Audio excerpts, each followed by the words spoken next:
Good morning, hustle mamas. How are you today? I've got my bad shirt on, my bad DST. Yeah, I'm a Delta, a member of Delta Sigma Theta Sorority Incorporated. Anyway, shout out to all my sorors who are part of the tribe. I'm grateful for you guys doing that. Hey, soror. Look, speaking of sorors, I was just shouting out the sorors. My soror Angelia is watching. She actually was my roommate, one of my roommates in college during my college career. A great roommate. She was the one that was the good girl who always kept me and the other girls in line. She was the soror that was always like, yo, y'all ain't doing this. She kept the dudes in check too. Hey, Kira. Kira's my big sister from Hampton. She was one of the first people I met, and she took me under her wing. And she schooled me like nobody's business. Dean, hey, AK Dean. Hi, Jerry. It's so nice to see you guys on my live. I plan to drop some wisdom real quick. And I'm really glad for your support. Anyway, I just wanted to get on real quick to talk about the importance of being willing and open to fail. And, you know, yeah, good morning, Kira. Hey, Denise, nice to see you on the live. Thanks for joining. I'm joining because, I'm streaming because I want to just impart into the women and entrepreneurs that you have to be willing and have an open heart to fail in order to win a business. And you have to be willing to fall, you have to be willing to fail, you have to be willing to get hurt, okay? You have to be open to those things happening. And the reason why I say that is because when you're in a relationship, let's just say you're a marriage relationship, you have to be open to whatever happens. And you have to believe in love enough and the relationship you're in enough to be willing to take that chance. You have to be a risk taker. You have to have courage. So in business, you have to have courage. You have to be a risk taker, and you have to be willing to take that chance on falling, on getting hurt, on failing, on making some mistakes. Because here's the thing, a lot of times the reason why people aren't more successful as they want to be, or as successful as they want to be, is because they're scared. And they're scared to be risk takers. And one of the first characteristics you have to be mega successful is be a risk taker. You have to be very decisive. You have to be willing to be spontaneous sometimes. You just have to be willing to take that hunch. You have to be willing to jump off that cliff. And to be just that girl, that chick, that woman in business, to be that boss, you have to have that same fervor. And I'm gonna tell you something, fear is the one paralyzing emotion that will cut off the quality of your life in every area of your life. Fear has people not going to the doctor when their bodies are telling them something's wrong.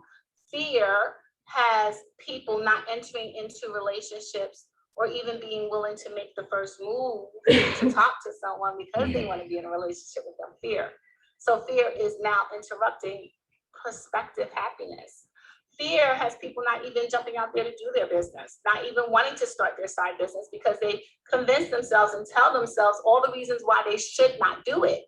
And so you have to rewrite the story. You have to take off those glasses that you're seeing things through, or put on the glasses so you can see things clearly, although you won't in these glasses because they're pretty smeared up and dirty.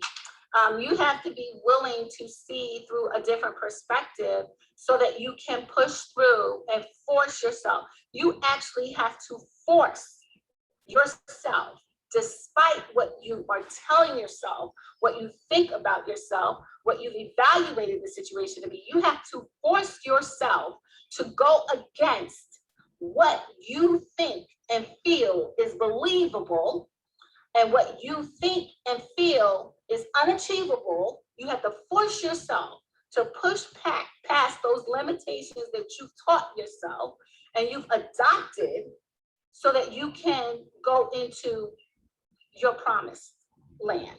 So you have to extend a certain amount of grace to yourself.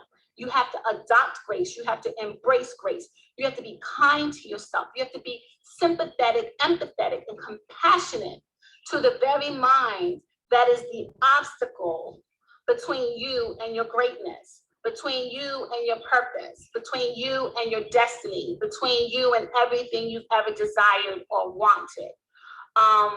And then the second thing you have to do in being willing to fail and being willing to fall and be hurt, you have to be willing to be mocked and talked about. And I think that's the hardest part about being an entrepreneur. The one thing that stopped me for years was public opinion. I was worried about what people would say. I was worried about what people would think. I mean, for years. When I tell you for years, I've been sitting on Hustle Mama for more than 20 years. And it was because I was scared of people. I was scared of people judging me. And I was scared of what they would say about me. But guess what? Those were all lies. Those were all things I told myself to stop myself. And once I pushed through that, and I was like, who cares what they think? Who cares what they say? Who cares if they judge me? I don't care. They can do that and I'll be rich. So I'd rather be wealthy and have my family and my kids taken care of and help and bless the people who are part of my ecosystem, and who cares what people think, than to sit at home and not move on the things God gave me and be unhappy because I'm not living in purpose because I care what people think. So you have to be willing to be talked about. You have to be willing to be judged. You have to be willing to be basically unsupported. You know, people who put themselves in the limelight or on television, look how much people rag them publicly. It's the same in business. It's always going to be that way. So I just want to make sure people know that, number one, you have to have the courage to jump. You have to be willing to fall. You have to be willing to get hurt. You have to be willing to fail. You have to be willing to have people talk about you and judge you, and forget all of that. Because at the end of the day, your family is all that matters. Your destiny and your gifts are all that matter. The only thing that matters is that you live this one life that you've been given to the fullest extent of the love and the capacity with which you have to live it, okay? So you owe it to yourself. You owe it to yourself to live your greatest life. You owe it to your families to be the best you. And that doesn't mean putting you last. It means putting you and your desires and your gifts first so that you can be everything to them that you've always wanted to be. And you owe it to humanity to walk in your gifts and purpose because someone is waiting on you, your product, your service, your message, your heart, your love, your education, your teaching, your impartation, your ministry, your nonprofit, your assistance, your wisdom, your understanding, your healing, your compassion. Somebody's waiting on that. How about everybody's probably waiting on that?